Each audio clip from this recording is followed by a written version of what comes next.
The siege of Harbor City lasted 40 days. Through all 40 of them, through the strikes and the sirens and the sky coming down in fire, the number 7 bus ran its route. On time. Every day. Hannah Boussaid had driven Route 7 for 11 years before the war arrived, and she saw no compelling reason to stop when it did. She was 55, a municipal employee of the Bray Moon Transit Authority, and her route was the city's Long Crescent, the hospital, the eastern shelters, the water distribution point, the old market, the school, and back. 19 stops. 51 minutes if the lights cooperated. The enemy fleet arrived in orbit on a Tuesday. The occupation demand gave the colonial government 1 week to surrender the moon's defense installations. The government refused, and the bombardment began, and it was, by the grim standards of the war, a lawful one. Military targets. The garrison, the batteries, the spaceport, the depots, struck from orbit with a methodical patience designed to grind the defenses down while the city beneath was starved of power and nerve. The city's traffic stopped on the first day. Private vehicles vanished. The other transit drivers, sensibly, stayed in the shelters. The streets belonged to emergency crews, rubble, and fear. On the second morning, at 0600 exactly, the number 7 pulled out of the Transit Authority yard with its route sign lit and made all 19 stops. 6 people rode it that first day, pressed flat in their seats while the horizon flashed. A nurse who needed the hospital, 2 water engineers, a boy sent to check on his grandmother. They rode in silence, and at each stop Hannah called the stop's name, as she had for 11 years, in exactly the same voice. Someone asked her, at the market stop, if she was not afraid. "Of course I'm afraid," she said, pulling the doors shut. "The bus is not. Hold the rail." By the end of the first week, Route 7 was the city's pulse, and everyone in Harbor City could hear it. The bombardment had settled into its dreadful rhythm. Strikes on the military districts every few hours, and the city's civilian life had contracted into the shelters, emerging only for necessity. And necessity, it turned out, ran on a schedule. The number 7 became the artery. It carried nurses to shifts and the walking wounded to the hospital. It carried water rations from the distribution point to the eastern shelters, crates stacked in the aisle, loaded by whoever was nearest. It carried children after the first week because the teachers had reopened the school in the shelter basement and children need fetching. It carried, above all, the news that mattered more than any broadcast, the sight of it. A city bus, dented and dusty, route sign lit, making the crescent on time while the sky burned, and every soul in Harbor City who saw it pass understood the message their own government's bulletins could not deliver. The city is still a city. Someone still calls the stops. Hannah ran the route twice a day, then 4 times as ridership grew, then 6. The Transit Authority's surviving supervisor signed her fuel chits without meeting her eyes, in the manner of a man countersigning either heroism or madness and declining to determine which. 2 other drivers, shamed or inspired, brought out the number 3 and the number 11, and the crescent routes wove the shattered districts together. On day 9, the militia came to her at the yard. They were polite. They were desperate. They needed transport for troops and ammunition to the eastern batteries, and the buses were moving through the fire untouched, and they had brought mounting brackets for a gun. Hannah listened, wiping her hands, and then gave the answer that the city still quotes, because everyone eventually heard about it. "No," she said, "not this bus. The moment you bolt a gun to it, it stops being a bus and starts being a target that looks like a bus. And then every bus is a target, everywhere, forever. You have trucks. I have a route." She could not have explained the deeper truth of it then. Nobody in Harbor City could have. The deeper truth was 400 kilometers overhead, watching Route 7 through a targeting scope, holding fire day after day for reasons the city would not learn for 2 years. The stakes of the siege sharpened in the 3rd week because sieges are arithmetic and Harbor City's numbers were failing. The defense batteries were dying faster than the garrison admitted. The spaceport was gone. Power ran 4 hours a day. And the occupation fleet's ultimatums had begun to carry a new edge, because their timetable had an enemy too. A human relief fleet, rumored, denied, rumored again, assembling somewhere beyond the shoals. The city had to fall before relief came, or the siege became a battle the occupiers might lose. Which meant, under the enemy's own laws of war, a decision was coming. The bombardment had been lawful, military targets only, because the enemy's code required cities to be classified. A city that was a functioning civilian settlement was protected. A city that had become a military strongpoint, its civil life extinct, its population absorbed into the defense, was a fortress, and fortresses could be reduced, whole. The classification was reviewed weekly by the fleet's targeting board on evidence. Harbor City knew none of this. Hannah Boussaid knew none of it. She knew that day 19 was the day the water point took a stray hit an hour before her run, and she rerouted around the crater and made the remaining 18 stops. She knew day 23 was the day the school in the shelter basement held a music recital, defiantly loud, and the number 7 carried 40 grandparents through a raid, warning to attend it. She knew the route. She drove the route. 400 kilometers overhead, the targeting board convened on day 24, with the timetable pressing and the fortress classification order drafted and waiting. The fleet's civilian status assessment officer, a career gunnery analyst whose name the records give as Sub-Commander Alec Vaughan, presented the weekly evidence. The evidence was a targeting scope recording, time-stamped across 23 days. It showed a bus. A bus making 19 stops on schedule day after day through the bombardment. Children boarding at the school stop, water crates at the distribution point. An old man helped aboard by the driver at the market. The pause while she waited for him, timed and logged, 40 seconds, unhurried, under an active raid warning. Sub-Commander Vaughan's assessment, preserved in the Fleet Archive, was one line. Classification, civilian settlement, functioning. The transit system is operating. Fortresses do not have bus routes. Review in 1 week. What the archives revealed 2 years later is that the siege of Harbor City became, in its final weeks, a duel between two schedules, and only one side knew the duel was happening. The occupation command needed the fortress classification. Their assault timetable required it, their orbital bombardment doctrine was useless against a protected city, and the relief fleet rumors were hardening into sensor contacts.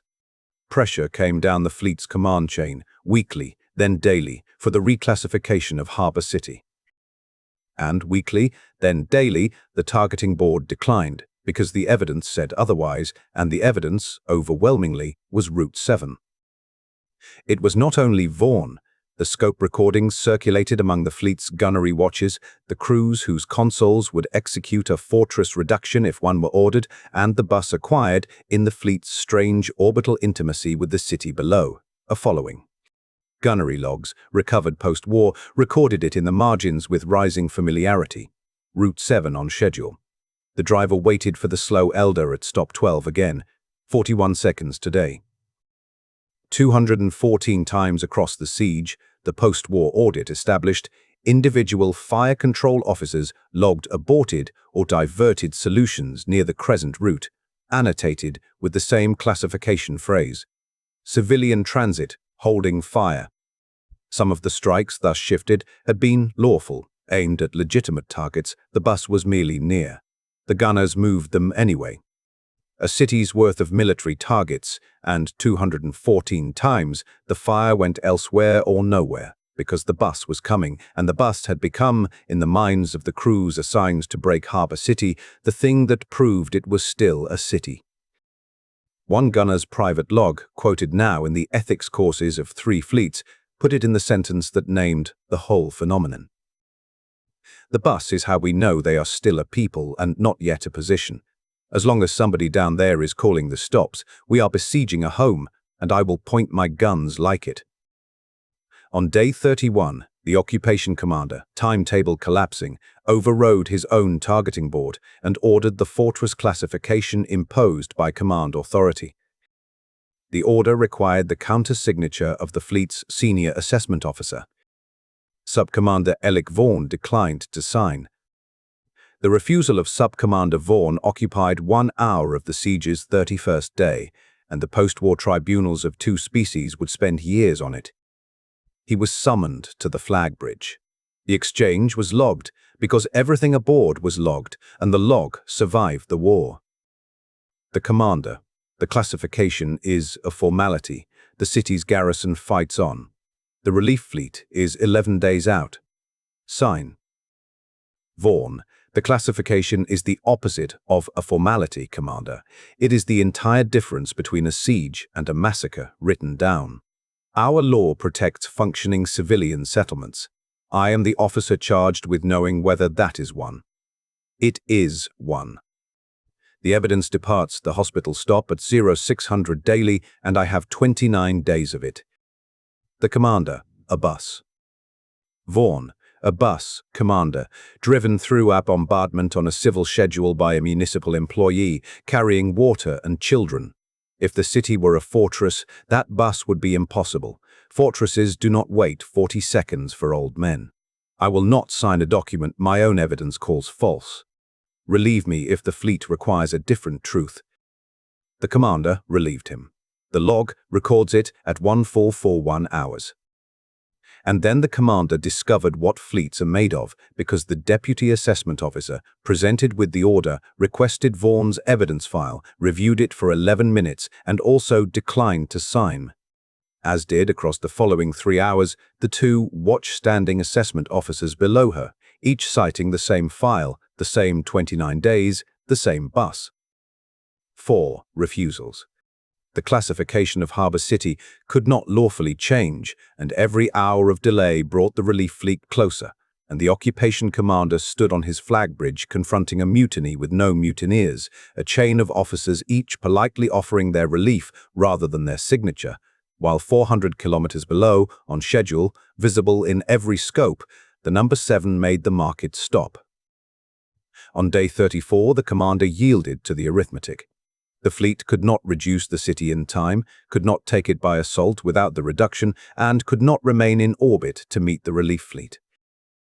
The siege of Harbour City ended on day 40, with the occupation fleet withdrawing unbeaten and unbloodied, defeated, as the Human Strategic Review put it with unconcealed wonder, by its own conscience, on schedule at 19 stops. Harbour City learned the shape of its salvation slowly, and disbelieved most of it at first, which everyone now agrees was reasonable. The relief fleet arrived to find the city battered, hungry, defiant, and intact, its garrison decimated, but its people whole, and the after-action analysts began the standard work of explaining why the occupation had broken off a siege it was winning. The military answers, relief fleet timing, ammunition logistics covered most of it. They did not cover the strike maps. The analysts plotted 40 days of orbital fire, thousands of impacts, and found, threaded through the bombardment like a held breath, the crescent. A corridor of restraint, 19 stops long, where lawful targets sat unstruck and strays were mysteriously rare, wrapped around the route of a municipal bus. The hypothesis, when a junior analyst finally voiced it, was received with the silence reserved for the professionally embarrassing. The enemy's gunners had been protecting the bus. Confirmation took 2 years, arriving with the armistice and the archives. The scope recordings, the 214 aborted solutions, the targeting board minutes, the 4 refusals. Harbour City discovered that its survival had been decided, in meaningful part, by a duel of stubbornness between a driver who would not stop driving and a fleet that could not, in the end, bring itself to call her city a fortress. Hannah Boussaid was informed of all this formally by a colonial commission that arrived at the transit yard with documents and gravity, and her recorded response has been translated badly into every language of the war, because no translation survives contact with its plainness. She listened to the whole account. She looked at the strike map with the crescent of restraint marked in blue. She was quiet for a moment. "Well," she said, "it is a good route. It was designed by the Transit Authority in my grandmother's time. I always said the crescent was the sensible shape for this city, and I am glad the gentleman upstairs agreed." Then she asked if the commission was finished, because the 1400 run was in 20 minutes, and the route, she observed, does not drive itself. Subcommander Alec Vaughan survived the war, the relief of his commission, and the tribunal his own fleet convened, where the charge of refusing a lawful order collapsed on the finding that the order had not been lawful, and the refusal entered his people's case law as the standard of assessment integrity. And 2 years after the armistice, on a spring morning, a tall, grey-skinned figure in the plain clothes of his species veterans stepped off the ferry at Harbour City, walked to the transit yard and requested, through a translator device and with visible nervousness, permission to ride the number 7. Word travels in Harbour City the way it travels in all cities that have been besieged, instantly and completely. By the time the 1,000 run departed, the bus was full, and half the city lined the crescent, and Hanabu said, 62 now, pulled out of the yard with the enemy of the siege sitting in the 3rd row, holding the rail. He rode the whole route. She called every stop. At stop 12, the market, an old man boarded slowly, and the bus waited, unhurried. And Vaughan watched the 40 seconds pass, with an expression the photographs preserve, and no caption has ever improved. At the terminus, he rose, and paid his fare, and then paid it a second time. The driver looked at the 2 chits. "One is owed," Vaughan said through the translator, "from 214 mornings when my colleagues and I rode with you. In the scopes, it was the only part of the war, madam, that any of us were proud of." Hannah Bosed considered him for a moment, and the city held its breath, because 40 days of its history stood at her fare box. She punched the second chit and handed him the transfer slip. "Then you know the rules already," she said. "Transfers are good for 1 hour. Sit down, soldier. I will show you where the route goes when nobody is shooting at it." He rode the crescent 4 more times that day. He has ridden it every year since, on the anniversary of day 31, the day of the refusal.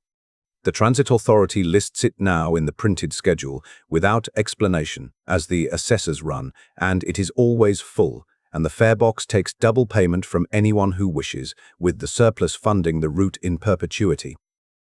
Route 7 will never be discontinued. That is now written formally into the city charter. It is the only bus route in human space protected by constitutional law.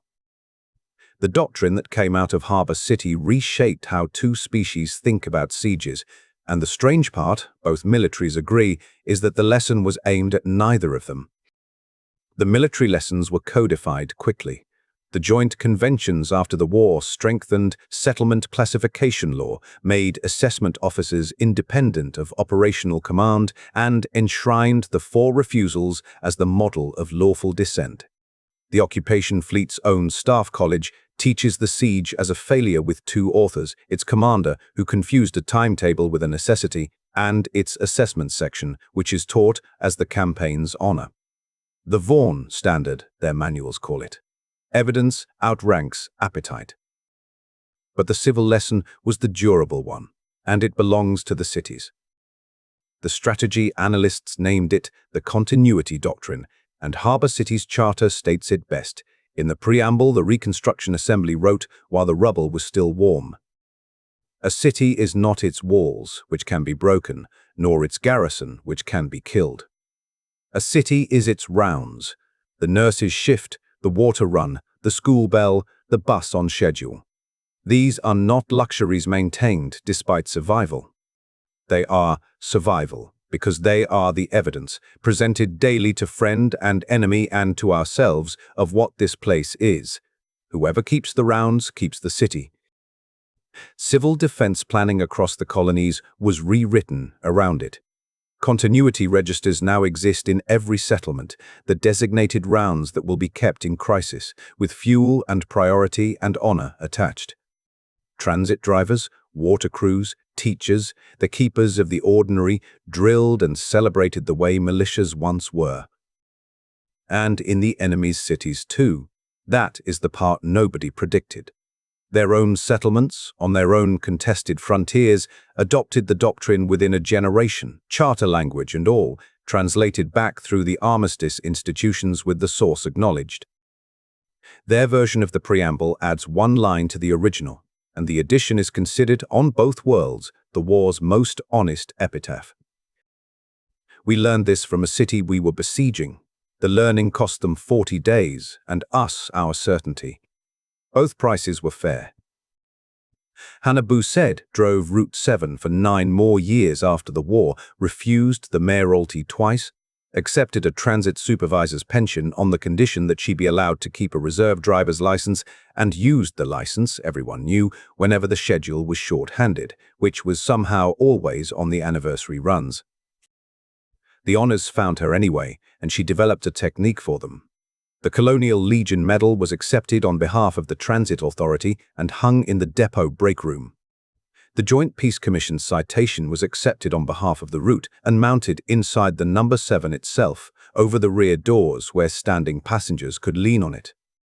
Her statue was negotiated down through 3 rounds of formal correspondence that the City Archive treasures to a bronze of the bus alone, empty, doors open at the market stop with the destination sign reading, as it reads to this day, Route 7, ALL, stops.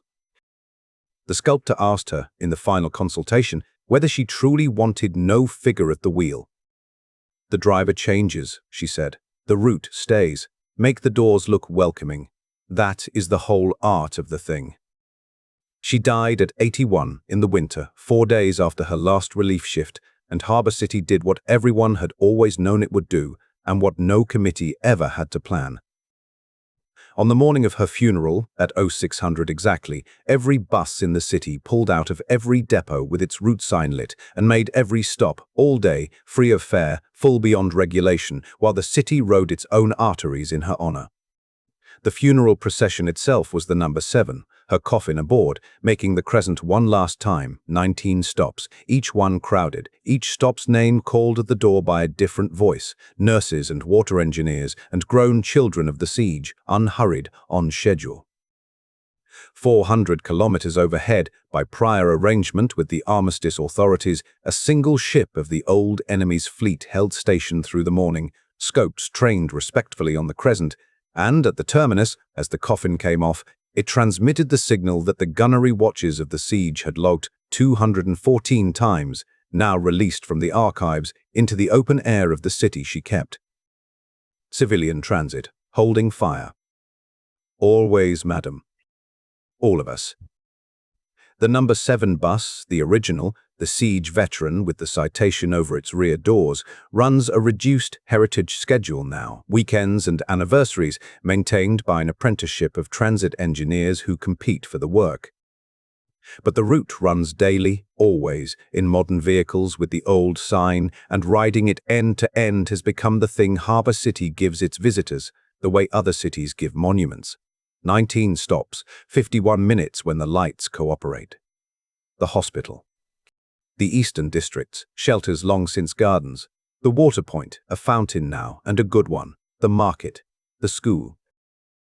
Strangers ride it, expecting a war memorial, and find, to their initial confusion, a bus. Commuters, shopping bags, students, an old man boarding slowly at stop 12 while the bus waits, unhurried, 40 seconds, because that pause is in the schedule now, printed, protected, the only municipally legislated 40 seconds in human space. The understanding arrives somewhere along the crescent, riders report, usually without warning, that this is the memorial. That the monument to the siege of Harbour City is the fact that nothing on Route 7 commemorates it, because commemoration was never the point. Continuation was. The only marker is at the terminus, small, brass, at the height of a seated passenger's eye, easy to miss, impossible to forget. It shows a route map of the crescent, 19 stops, and beneath it the words the city chose over every grander draft, the words that won a siege and rewrote 2 species laws of war, and never once sounded like either. T. Route 7. Owl stops. The city is still a city. Someone still calls the stops. Old, the rail. And underneath, added later in smaller letters, by unanimous vote of a council that wept through the session, the second inscription, the farebox arithmetic of the whole story. Double fares accepted. 1 is always owed, transfers good for 1 hour. The hour, the drivers will tell you, has never yet expired.